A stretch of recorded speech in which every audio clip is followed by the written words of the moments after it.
meu povo! Hoje nós vamos dar uma ótima dica de leitura, que é o livro Catarina Grande de Robert K. Massie.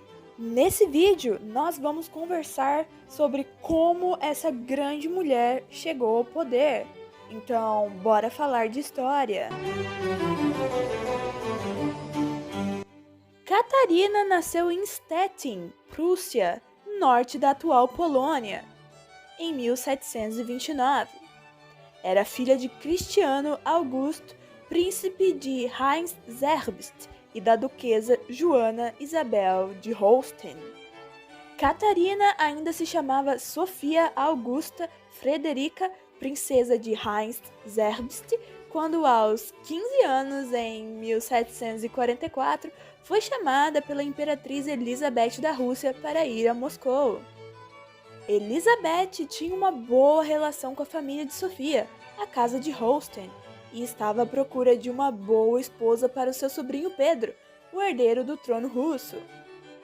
Foi então que, em 1745, Sofia foi batizada segundo a religião ortodoxa russa e mudou seu nome para Catarina. No mesmo ano, se casou com Pedro, o futuro Pedro III. O relacionamento dos dois nunca fora bom. Por conta disso, Catarina teve vários amantes, inclusive ele também. Enquanto Catarina era mais centrada, gostava de filosofia e de estudar sobre as coisas russas, seu marido era extremamente farrista. Entre outras palavras, bem vida louca e não se importava com nada. Vocês acreditam que Pedro preferia ficar brincando com seus soldadinhos na cama do que fazer alguma coisa com ela? 9 anos sem rolar nada no leito conjugal, minha gente! O autor Robert K. Massie chega até mesmo a sugerir que o casamento nunca fora consumado. O casal estava sendo pressionado pela imperatriz a gerar um herdeiro. Então, em 1754, Catarina dá à luz a seu filho Paulo. Muitos da corte desconfiavam que a criança não seria de Pedro, e sim de um amante, mas Pedro assume como dele mesmo assim.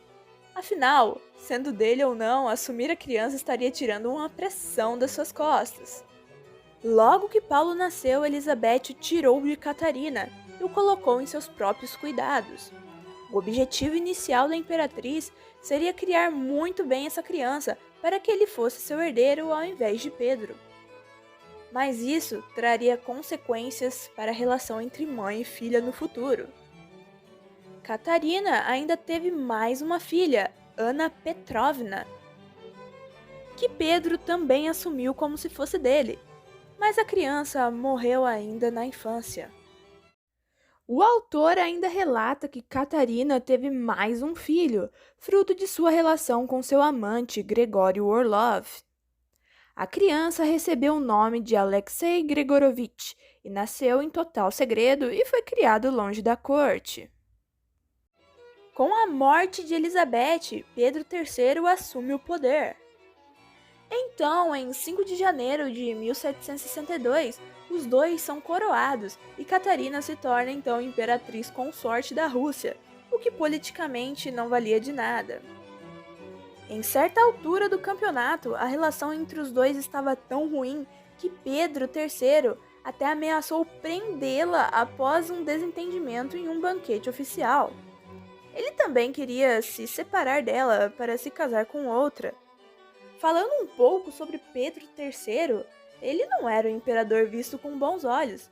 Desprezava tudo que era russo, insultava a igreja ortodoxa e idolatrava Frederico da Prússia, e inclusive fez alianças com o mesmo. Resumindo, amava a Prússia, seu país de origem. Ninguém estava satisfeito com as atitudes do novo imperador. Com isso, Catarina, que se sentia ameaçada, conquistou com muita facilidade o apoio do clero, aristocracia e exército russo. Não se sabe exatamente quando começaram as conspirações para tirar Pedro III, mas a questão é, ele não durou muito tempo, ficou no poder por apenas alguns meses. Com auxílio de seu amante Gregório Orlov, ela deu um golpe de Estado.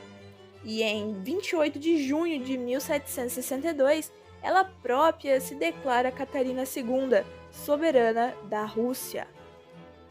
Pedro III foi preso em 17 de julho de 1762.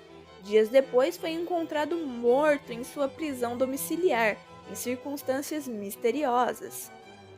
Catarina ordenou um exame pós-mortem para saber as reais circunstâncias da morte de Pedro. Em um comunicado oficial, foi relatado que Pedro havia morrido de causa natural, provavelmente um ataque hemorroidal agudo, uma cólica. Mas há muitos indícios que afirmam que os irmãos de Gregório, mais conhecido como os irmãos Orlov, tenham assassinado o imperador deposto. Inclusive, muitos historiadores acreditam na afirmação de que fora um assassinato e não uma morte natural. Afinal, a notícia de que o imperador ungido por Deus havia sido assassinado a mando de Catarina não traria boas consequências. Entre essa treta toda, considerando que foi realmente um assassinato, não se sabe se Catarina foi a mandante ou que de alguma forma ela sabia o que iria acontecer, ou se até mesmo ela não sabia de nada. O fato é que a vida de Catarina II é realmente curiosa e emocionante. Se você quer saber mais sobre a imperatriz que foi chamada de A Grande, eu vou deixar aqui na descrição o link para a compra desse livro. Bom, então esse foi o vídeo, meu povo. Espero que vocês tenham gostado. Se inscrevam no canal, deixe seu like porque vai ter muito conteúdo desse tipo. Fui!